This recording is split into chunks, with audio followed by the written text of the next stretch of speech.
Et vélo chargé, prêt à aller passer le bike check.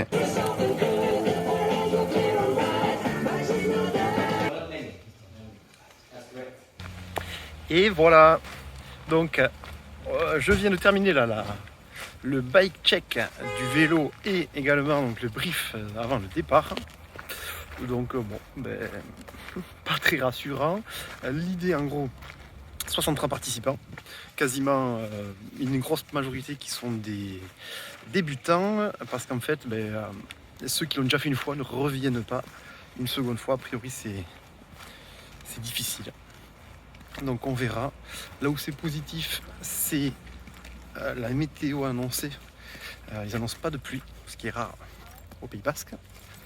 Donc bon, c'est déjà bien. Autre enseignement, j'ai fait un peu le tour des vélos et c'est vrai qu'on voit qu'il y a différentes stratégies. Il y en a notamment qui voyagent léger. C'est-à-dire que moi en gros je suis à un vélo qui fait 17 kg, là où la moyenne est aux alentours de 15. Et donc ça veut dire que si c'est la moyenne, c'est-à-dire qu'il y en a qui sont encore moins. Il y a aussi différentes stratégies de développement entre les monoplateaux, double plateau, les cassettes plus ou moins importantes. Et le dernier point qui m'a permis de me donner une bonne idée, c'est aussi l'eau. Il y a beaucoup de personnes qui ont beaucoup d'eau. Et c'est vrai que ça peut être une solution de voir si moi avec 2 bidons c'est pas insuffisant, et donc de voir pourquoi pas ne pas en prendre 3. Donc bon, je vais voir ça, j'ai cogité pendant la nuit, mais bon, de toute façon j'ai laissé le vélo sur place, comme ça je me dis que ça va éviter que je passe toute ma fin d'après-midi et ma nuit à réfléchir à qu'est-ce que je prends, qu'est-ce que je prends pas. Là au moins c'est là et on s'enlève de la pression mentale. Donc on se retrouve certainement demain matin pour le départ. J'ai un beau maillot.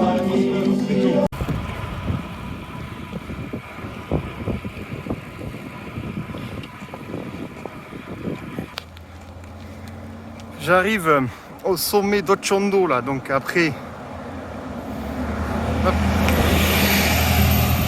Voilà, arrivé donc, au sommet d'Ochondo après 3 heures de course. Donc col que je connaissais déjà, pour avoir fait plusieurs fois. Mais c'est vrai que là le faire avec les sacoches, c'est pas pareil. On sent qu'on a la caravane à tirer. Hein. Donc bon, on continue.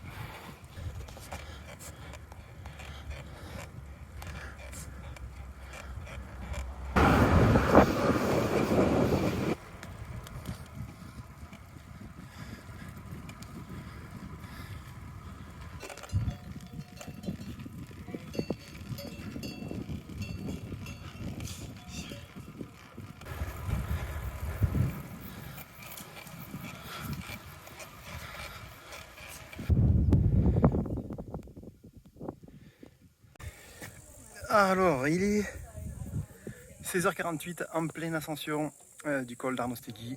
L'enfer. C'est le col que j'avais repéré. Il était hyper dur. Que j'étais content, j'avais réussi à passer en vélo. Là aujourd'hui, après 200 bornes, un sac chargé, la remorque attachée, c'est impossible. Les 4 premiers kilomètres, c'était très très dur. Donc bon, on a réussi à les monter tant bien que mal. Là, heureusement, il y avait une auberge, là, un refuge. Ici, là, sauve la vie. Et du coup, par rapport à la dernière fois, je peux observer la vue, là, qui est vraiment pas mal. Et donc là, en gros, il faut qu'on monte tout là-bas. On va se faire chier à monter tout là-bas en haut pour redescendre en face. Là, il y a une route. Et pour remonter encore en haut. Ça va être l'enfer. Donc mon objectif c'est d'arriver au CP1, j'espère, aux alentours de 21h30, 22h. Mais je pense que j'ai pris du retard, donc ce sera peut-être avant minuit quoi. Là c'est vraiment l'enfer, là j'ai croisé des gens, on les ramasse à la cuillère tellement qu'ils n'en peuvent plus. Ils sapent le moral ce col. Donc bon, je le savais, mais on essaie de prendre ça avec du positif. En tout cas, ce qui est dur, c'est qu'il fait très chaud. Il n'y a pas de robinet, donc je le sais, il n'y a pas de robinet jusqu'au CP1 carrément. Donc il va falloir se gérer là les 4 heures qui arrivent avec le restant de gourde.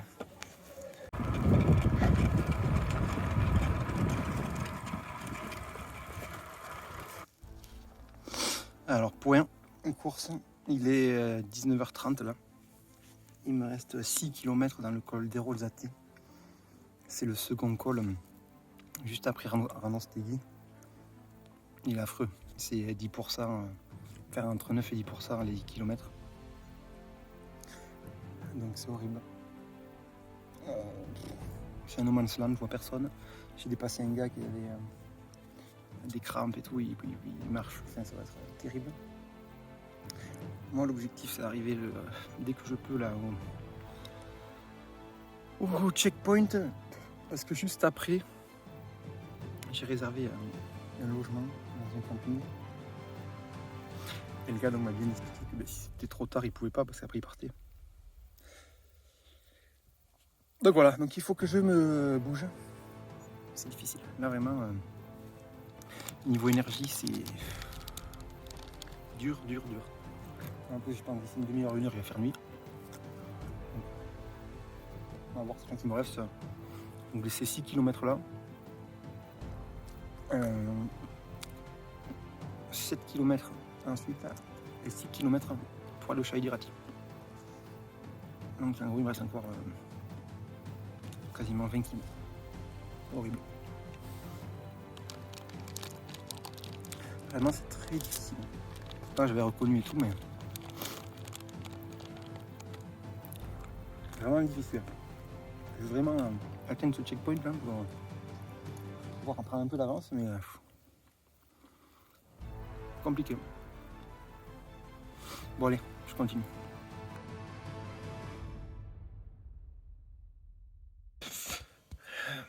Et alors, il est 5h du matin là, du jour 2. Donc j'ai dormi je pense 3 heures. On va repartir. Objectif aujourd'hui, essayer d'arriver jusqu'à Argelès-Gazost. Ça fera un peu plus de. Ça fait pas loin de 200 km je pense. Donc on va voir. Hier, ben voilà, content d'être arrivé. J'étais pas trop fatigué quand je me suis couché, mais bon, finalement j'ai bien récupéré. Des apprentissages. 2. Le premier, faire attention à son ego. Pourquoi je dis ça? Parce que après les 3 premiers petits cols, j'étais bien et on est passé dans un tout petit village espagnol où il y avait une station-service là qui faisait boutique pour acheter et je dis oh je suis bien et tout, je continue à rouler. Alors que Axel Carillon, l'organisateur du Viking Man, avait toujours dit, toujours pensé à constamment s'approvisionner et voilà, et mon ego a parlé, du coup j'ai continué et bien malheureusement quelques kilomètres après il y avait le col d'Artesiaga qui était le col de 12 km, le premier grand col à faire et j'ai eu grosse fringale, il n'y avait rien avant, rien après, donc voilà, donc là maintenant je charge un peu comme il faut de nourriture pour pouvoir le faire de la meilleure des façons possibles. Et deuxième chose, alors j'ai essayé, ça n'a pas marché. En fait quand je suis rentré hier soir il faisait 23 degrés, beaucoup de vent. Du coup je me suis dit j'allais laver mes affaires pour enlever tout le sel que j'ai dessus parce que je transpire énormément pour pas que ça attaque la peau aujourd'hui. Et sauf qu'en fait là, depuis ce matin quand je suis sorti, il y a une énorme humidité. Et du coup mes affaires elles sont toutes trempes. Donc bon, c'est pas l'idéal mais bon on va attaquer cette journée, on va voir. Là on va commencer par le port de Laro. Donc 12 bornes assez costauds, et on va enchaîner après par la remontée de la Pierre Saint-Martin côté espagnol.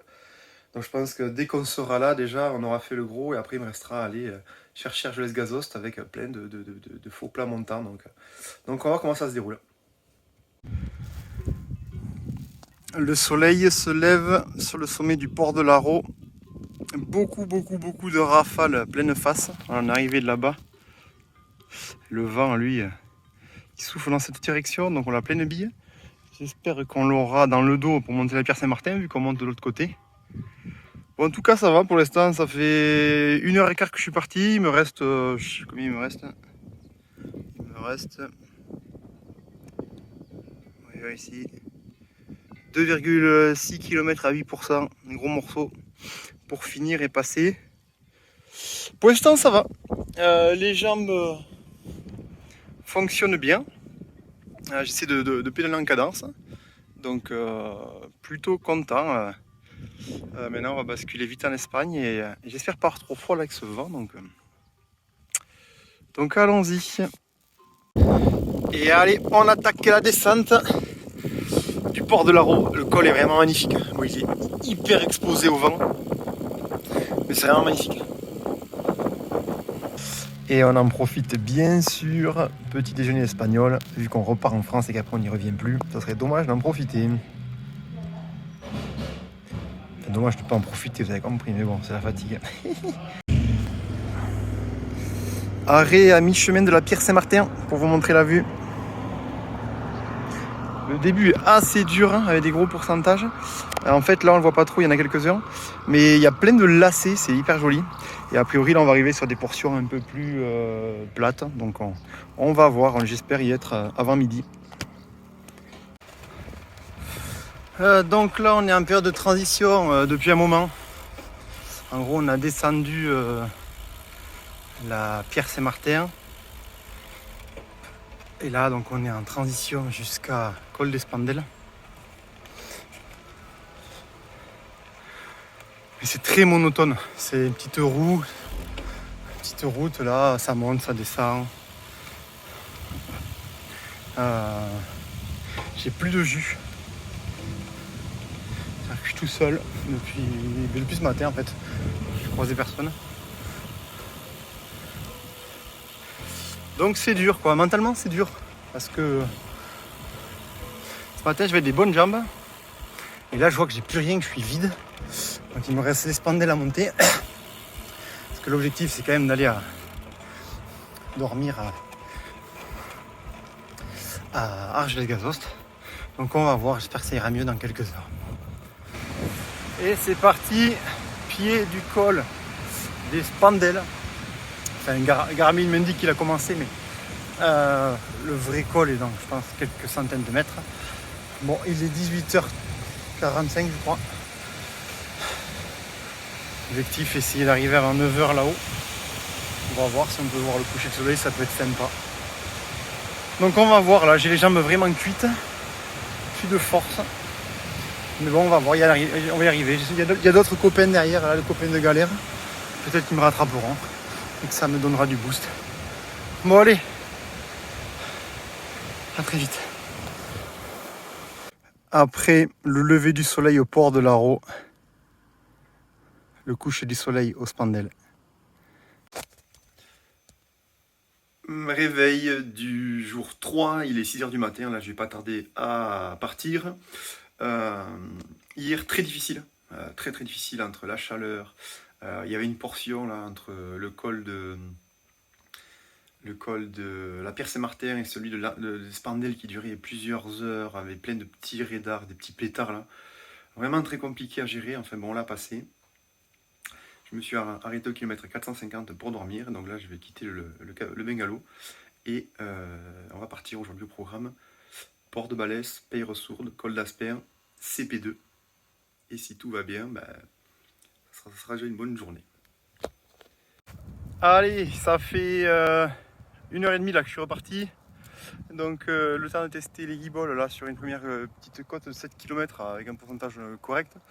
Et après là, deux petits pétards, il y a les panneaux, 13% en gros, et voilà. Je sais pas si vous voyez là-bas, mais c'est l'enfer. Donc ça va au niveau des jambes, ça répond plutôt bien pour l'instant. J'avais des petites douleurs. Les mains là, c'est revenu le problème des mains. Alors j'ai des énormes ampoules. Je pense que c'est l'effort plus la température. Voilà. Bref, donc hier je me suis arrêté à acheter des compides là. C'est les compides, souvent c'est ce qu'on met au talon lorsqu'on a des ampoules. Donc je vais voir si ça marche avec la main aussi. Les cuisses, là, je sens bien que j'ai des quadrilles. Les quadriceps, c'est bien engorgé. Donc on va voir. Je sais pas combien j'ai de bornes. Là, l'objectif est d'arriver donc au CP2. Mais bon, il faudrait que j'arrive pas trop tard déjà au premier col qui est le port de Balès. Midi et demi, je viens d'arriver à Mauléon en Barousse, pied du port de Balès. Donc là, il m'attend une salle après-midi, je pense, au programme.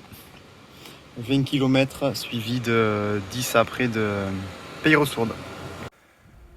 Alors, comme vous voyez, dans le port de Balès, encore 7 km. Donc, le port de Balès, il en fait vert, mais c'est les derniers kilomètres qui sont les plus durs. C'est horrible. Je l'ai commencé donc en début de. Enfin, je l'ai commencé à 13h. Il fait hyper chaud. Il fait hyper chaud, la route, elle est hyper large, blanche. Donc, très compliqué. Heureusement, j'avais acheté une bouteille d'1,5 litre pour anticiper. Parce qu'il n'y a rien. Ça fait en gros la dernière source d'eau, la 4 km quand on débute le col. Après, pour l'instant, il n'y a rien. Donc voilà, on va prendre le temps et on va le passer ce col. Ça va le faire. Mais qu'est-ce que c'est dur.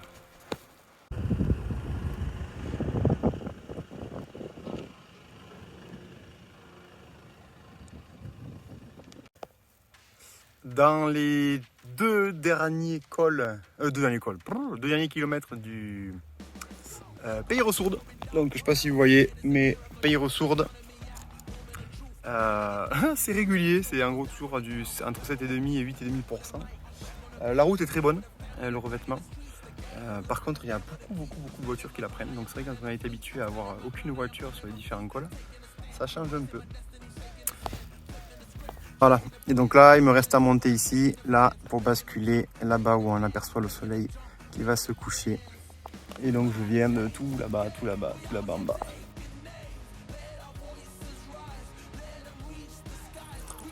« 7 km du sommet de l'Aspin avant le CP2.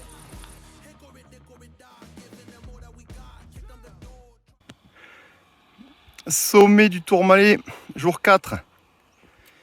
Je suis parti très tôt, j'ai très mal dormi de nuit exprès pour partir tôt et pouvoir l'attaquer fort pour essayer de gagner du temps. Et j'ai eu la mauvaise surprise de découvrir ça. Mon pneu arrière est complètement défoncé. Donc là l'objectif, descendre du côté de Luz-Ardiden, Luz-Saint-Sauveur plutôt, et espérer qu'il y ait un réparateur de vélo. Et voilà, donc j'ai réussi à descendre le col du Tourmalet avec les pneus et coup de bol. Il y avait un vélociste donc, qui avait une dispo, il m'a changé ça. Donc j'ai pu repartir. Et voilà, et là donc je suis à Chèze où l'organisation nous a gentiment mis le coup de cul de Chèze là. En gros, il faut savoir qu'entre Luz-Saint-Sauveur et Argelès-Gazost, normalement c'est une belle route nationale, un faux plat descendant, enfin ça passe crème. Et bien là non, là ils nous ont fait passer par un pétard là qui m'a réchauffé, j'avais un peu froid, j'étais réchauffé direct. Donc bon, on continue là, objectif se rendre le plus rapidement possible à Argelès pour entamer Soulor et Aubisque. Arrivé au sommet du Soulor, très difficile. Là vraiment 40 degrés. Et surtout j'ai plus d'énergie en fait. J'arrive même plus à mouiner les jambes, les mollets, les cuisses. C'est souffrance. Continue. Donc bon, on va bien voir, hein. Mais c'est solide, il reste 300 km. 300 km, donc il nous reste encore un peu de temps, mais c'est vraiment costaud. J'espérais en fait passer l'Aubisque avant 14h, mais là c'est même pas la peine puisqu'il est les 14h, donc j'ai même pas commencé l'Aubisque. Enfin. Le soleil se lève sur le jour numéro 5. Et donc j'ai roulé toute la nuit. Là il va me rester à peu près, je pense, entre 120 et 150 bornes. De retour chez moi, je n'ai pas pu vous filmer la suite et je vous explique pourquoi. J'ai gravi en fait dans la nuit de jeudi le col de l'Abaisse, puis entamé la redescente vers Arrête. Je suis arrivé à Arrête à minuit et je n'avais que 5 heures d'avance sur l'heure limite. Mon objectif premier était de finir le Biking Man. Mais vendredi soir avait lieu la finisher party et surtout le match de la Coupe du Monde de rugby France-Nouvelle-Zélande. Impossible pour moi de rater ça. Alors j'ai changé de stratégie. Comme je savais que la dernière journée allait être horrible avec des petits cols basques au pourcentage à 2 chiffres, il fallait absolument que j'évite d'en gravir l'un d'entre eux en fait en pleine chaleur à l'heure du déjeuner. J'ai donc décidé de rouler la nuit et j'ai découvert le sous-côté col d'Ahuski qui a été très difficile à monter. mes yeux en fait commencent à se fermer et je montrais de plus en plus de signes de somnolence. Alors une fois le col franchi, je me suis arrêté de dormir sur une murette en plein vent et bien du coup le froid m'a réveillé 45 minutes plus tard.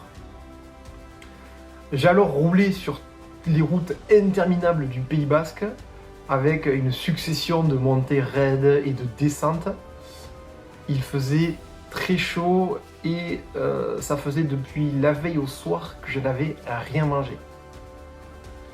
C'est donc soulagé que j'arrive à 13h dans une boulangerie à quelques kilomètres du pied du col du Légaré. Alors une fois le col franchi, je donne tout et je vide le peu d'énergie qu'il me reste pour arriver à temps à l'arrivée. Et c'est chose faite, je franchis la ligne d'arrivée sous les cloches des Race Angels et une chaleur torride en 106 heures et à la 26e place je crois, donc juste à temps pour le match.